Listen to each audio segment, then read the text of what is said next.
Hello everyone and welcome to Nocturnal Horrors. My name is Sean Mazerall and I've always wanted to make a list of all the movies and television shows and cartoons even that scared me when I was a teeny tiny tot. And now it's really funny to look into it because the things that used to scare the living daylights out of me are now the things I hold most near and dear to my heart. For some people, seeing these movies at a really young age creates quite an aversion to wanting to ever see them again. And for people like you and myself, it creates a lifelong passion. No matter how embarrassing, I've created a list of every single scene that has ever scared me as a small boy. And we're gonna get to all those really big, gnarly horror films that I shouldn't have seen but did. But first, we're gonna start out small with some of the cartoons and animation that scared me crapless. Little Toot from 1948. He was a little tugboat that got banished from society. Не валялче. Злочо. Страшно.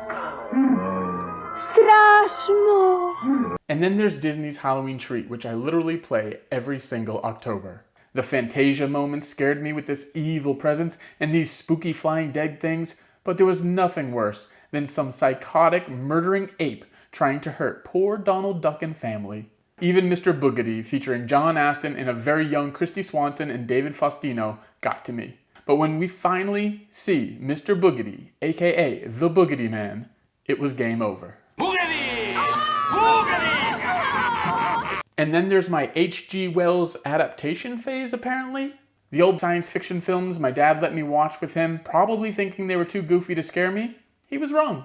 In War of the Worlds, aliens decide to kill a bunch of humans. It's not ideal. But a man of the cloth? I remember being a tiny tot and thinking there's no way the aliens could hurt a man of God. That's a priest. He's unstoppable when God had his back, right? Thou anointest my head with oil, my cup runneth over. And I will dwell in the house of the Lord. Fire!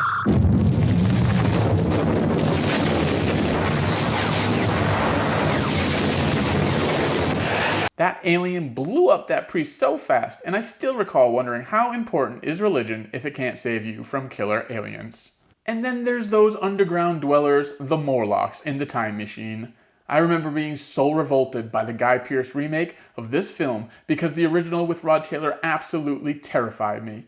I was convinced these Morlocks would live in any cave I ever visited. Okay, now that some of the embarrassing ones are out of the way, let's get into some of the heavy hitters, shall we? Following in the footsteps of the Time Machine and never going below ground level, Indiana Jones and the Temple of Doom is easily my favorite indie film. The idea of torturous death by being lowered into a pit of fire haunted me worse than something as simple as getting my heart ripped out. That was no biggie, but the fire pit? Om Nam Shiva, Om Nam Shiva, Om Nam Shiva, Om Nam Shiva, Om Nam Shiva, Om Nam Shiva.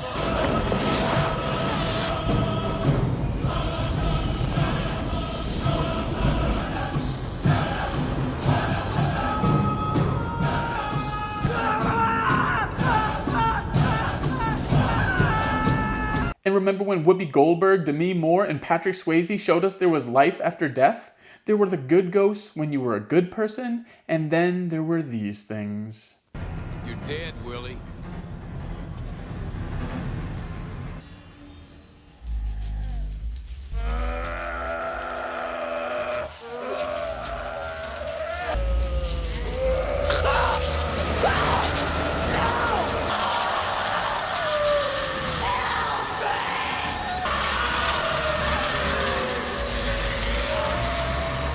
Then there was the Dark Overlord from Howard the Duck. Yes, Howard the Duck, I know. When Jeffrey Jones gets taken over and wreaks havoc, I lost it. What was even worse at night?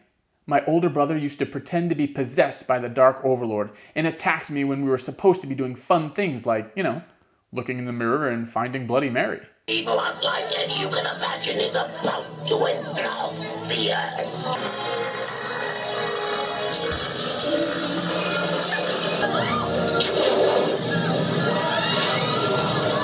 So many scary movies were being watched, and actually they were mostly tailored towards kids, which is crazy, but wonderful.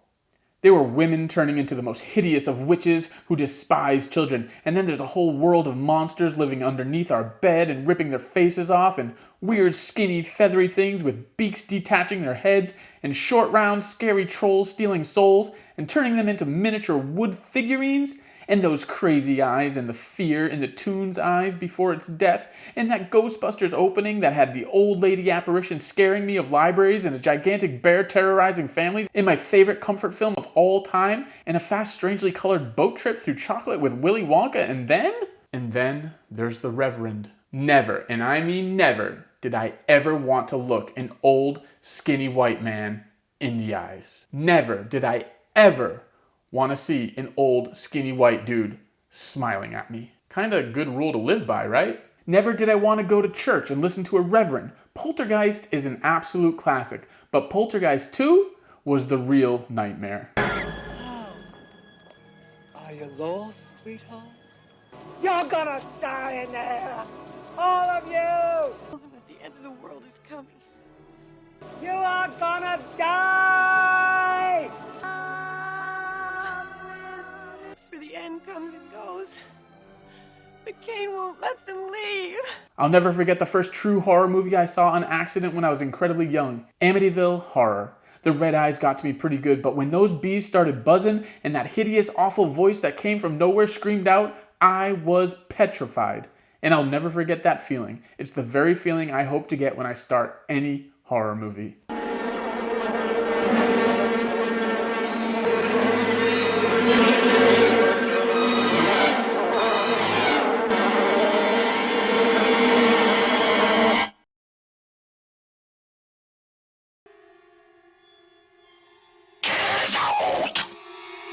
I never knew just how scared I was of gremlins and the transformation of more gremlins and that one battle scene with the "Do You Hear What I Hear" music.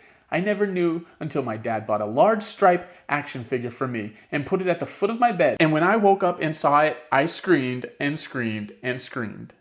I loved it. There's also those movies that are just off. Like, I'm watching it and you can just feel it and something is off about it and you don't know exactly what it is or why it is, but it's just off. These are the films that get into your psyche and never leave, and your young, underdeveloped brain just can't compute any of it. What is going on in Return to Oz? Seriously. There's also the quality time I had with my mom in front of the television watching Unsolved Mysteries every week. It wasn't the true crime stuff that bothered me. Humans at that point didn't scare me. It was the unexplainable ones, the ones where ghosts were implied, and there were simply no answers. It was the supernatural ones that kept me up at night.